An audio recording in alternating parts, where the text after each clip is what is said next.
સાબરકાંઠાના વડાલી તાલુકામાં દર્દનાક બનાવ બન્યો, જેમાં વડાલી તાલુકાના વેડા છાવણી ગામે બન્યો બનાવ।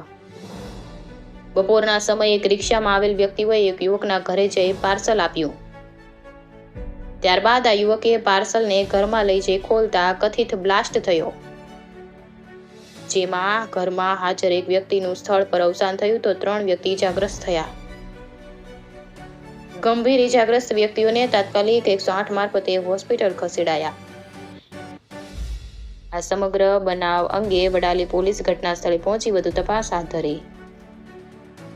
India 24 news reporter Jayesh Thakor સાથે શૈલેષ પટેલ, સાબરકાંઠા બ્યુરો ચીફ।